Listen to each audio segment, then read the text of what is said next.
The South African Revenue Service has its eye on controversial pastors. Churches are not regulated in South Africa, which means pastors don't require a theology degree in order to start a congregation. They do, however, enjoy substantial tax benefits, including not paying income tax and receiving breaks on donations. Joining me via Skype to explain this is Sars Acting Commissioner Mark Kingan. Good afternoon, Mr. Kingan. Thank you so much for joining us. First of all, can we just take us through, if you don't mind, some of the benefits that these churches actually enjoy at the moment? Yes, I think very importantly, just a misnomer, the pastors are liable for tax. I think what we need to understand is the legal entity, being the church, has got exemption just like other public benefit organizations. So a public benefit organization like a charity gets tax exemption on, and it does not pay tax on its receipts and accruals. The same applies in the religious area, where, for instance, churches are not liable if they are registered with us. They're not liable for income tax. However, if they pay salaries to their staff, including pastors, those are taxable. So that's assuming that they do pay salaries to their pastors, which sometimes really is not the norm. But then how do you then, what are your plans to actually, then stop this? Well, we've got some 12,000 odd religious entities registered with SARS.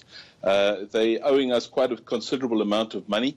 We are looking at determining whether they're declaring their correct benefits, because that's often where things happen. They would be given a car by the church, and fringe benefits tax is payable. We need to ensure that that is in fact happening. And it's basically audits that we identify. We go through routine audits, investigative audits, where we would go and determine whether the person is living within their means, for instance, doing a lifestyle audit. And if they haven't declared correctly, we would raise assessments. Mr. Kingan, one would look at the different types of churches. I think here we're focusing on the charismatic churches because of so many problems that we're seeing right now with Bushiri and even the latest resurrection. What about churches like your traditional churches, your Methodist, your Anglican churches? Would you look at them in the same way? We do, and we've had an ongoing relationship since the Act was promulgated, which deals with churches in 2001. We've had an ongoing relationship with the South African Council of Churches.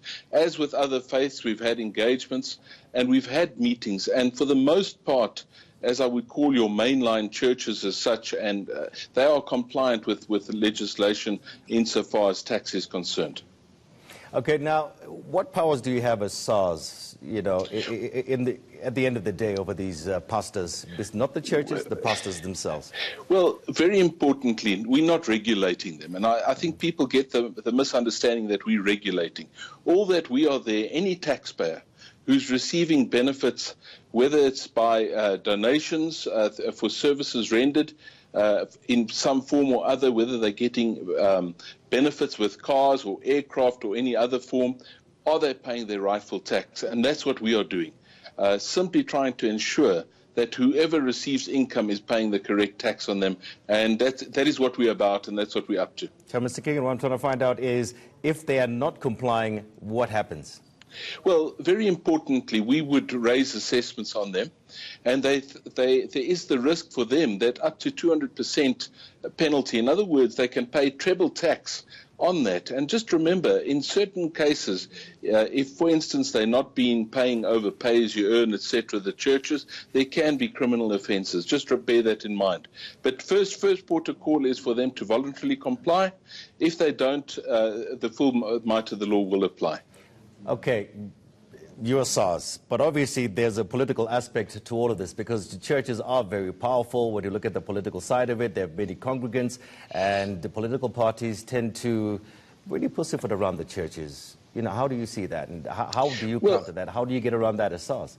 We as the South African Revenue Service, have always simply applied the law as it is. So there are specific requirements in the Income Tax Act and the various other acts that we administer, but specifically the Income Tax Act that does apply to religious institutions.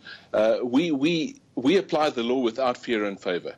That's what we do, and that's what we intend to continue to do.